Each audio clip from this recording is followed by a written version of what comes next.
할렐루야. 오늘도 참으로 좋은 날입니다. 오늘은 신명기 5장 22절에서 33절 말씀을 통해서 좌로나 우로나 치우치지 말고라는 제목으로 함께 묵상해 보도록 하겠습니다. 본문 요약은 이렇습니다. 이스라엘 백성은 하나님의 임재 앞에서 두려움을 느끼며 모세에게 중보자가 되어 달라고 요청합니다. 그러자 하나님은 이를 옳게 여기시며 항상 이 같은 마음으로 순종하여 복받기를 원하십니다.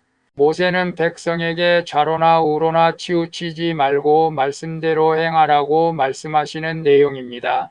말씀의 거울로 내 신앙 점검하기 1번을 봅니다. 하나님 말씀 앞에 설 때 내 죄를 깨닫고 두려워합니까? 오히려 마음이 완악해지진 않습니까? 22절에서 27절을 보면 이스라엘 백성은 불과 흑암 중에서 들리는 하나님의 음성을 듣고 두려움에 사로잡혔었습니다. 죄인인 인간이 거룩하신 하나님을 직접 대면하면 죽을 수밖에 없음을 깨달았기 때문입니다. 그래서 그들은 모세에게 중보자가 되어 달라고 청하며 그를 통해 주시는 말씀에 다 순종하겠다고 맹세합니다. 우리는 말씀 앞에서 죄인된 내 모습을 인정하고 납작 엎드려야 합니다. 내 생각과 고집을 내려놓고 말씀 앞에 두렵고 떨림으로 서야 합니다. 그래서 하나님 말씀 앞에 설 때 내 죄를 깨닫고 두려워합니까? 오히려 마음이 완약해지진 않습니까? 라고 했을 때 오늘 이스라엘 백성들은 하나님의 음성을 듣고 두려워하고 있는 것을 봅니다. 거룩하신 하나님을 직접 대면하면 죽을 수밖에 없는 죄인이기 때문에 그렇습니다. 오늘 우리도 마찬가지입니다. 하나님 말씀 앞에서 우리의 죄를 볼 수 있어야 합니다. 우리 모두 죄인입니다. 때문에 말씀 앞에 서면 늘 부족하고 불순종하고 연약한 모습을 볼 수밖에 없습니다. 그래서 늘 두렵고 떨리는 마음으로 구원을 이루어 가야 합니다. 우리의 마음이 완악해지지 않고 늘 말씀 앞에 내 생각과 고집을 내려놓고 두렵고 떨림으로 구원을 이루어 갈 수 있기를 바랍니다. 2번을 봅니다. 나는 감정에 따라 오르락내리락 하는 신앙입니까? 항상 한결같은 마음으로 순종하는 신앙입니까? 28절에서 31절을 보면 하나님은 백성이 두려워서 중보자를 찾는 모습을 보시고 그 말이 다 옳도다라고 인정하십니다. 그리고 그들이 항상 이 같은 마음을 품어 순종하기를 원하십니다. 하나님이 우리에게 율법을 주시고 순종을 요구하시는 목적은 우리를 올가 매려는 것이 아니라 영원한 복을 받게 하시려는 것입니다. 따라서 우리는 위기에만 하나님을 찾지 말고 항상 같은 마음으로 하나님을 경외하며 복된 길을 걸어가야 합니다.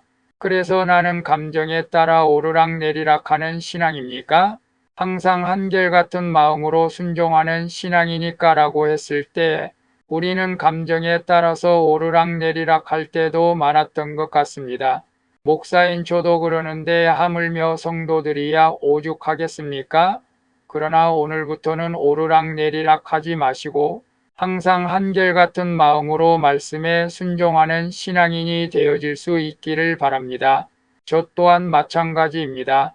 이제는 환경 따라 사람 따라 흔들리지 않는 말씀 가운데 늘 순종하는 우리 모두가 되어지기를 바랍니다. 3번을 봅니다. 나에게 치우친 신앙이 있습니까? 좌로나 우로나 치우치지 않기 위해 해야 할 일은 무엇입니까?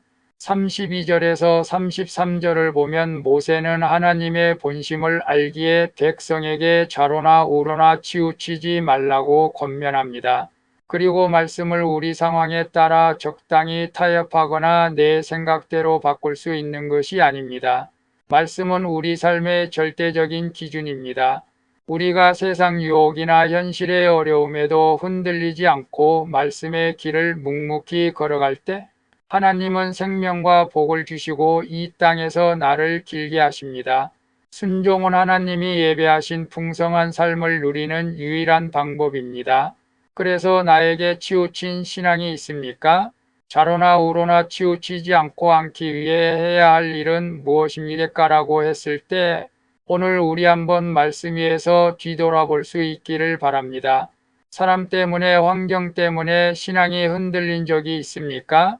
좌로나 우로나 치우치지 않았습니까? 우리가 세상의 상황에 따라 적당히 타협하고 내 생각대로 산다면 좌로나 우로 치우치는 신앙이 될 수밖에 없습니다. 우리는 세상의 유혹이나 현실의 어려움에도 흔들리지 않고 말씀의 길을 묵묵히 걸어가는 그런 믿음의 삶을 살아갈 수 있기를 바랍니다. 그리고 내 생각대로 살지 않고 말씀대로 순종하는 그런 삶을 살아 하나님의 예비하신 풍성한 축복을 누릴 수 있기를 바랍니다. 기도하겠습니다. 주님, 말씀으로 저의 죄악을 깨닫고 두렵고 떨림으로 하나님 앞에 서게 해주시옵소서. 이제는 감정에 따라 흔들리는 저의 마음을 불쌍히 여겨주셔서 주님을 경외하는 한결같은 마음을 주시옵소서. 주님, 세상 풍조에 치우치지 않고 오직 말씀의 길을 따라 주님이 예비하신 복을 누리게 해주시옵소서. 말씀의 주인공 되신 예수 그리스도의 이름으로 기도합니다. 아멘. 오늘도 수고하셨습니다. 사랑합니다. 축복합니다. 샬롬.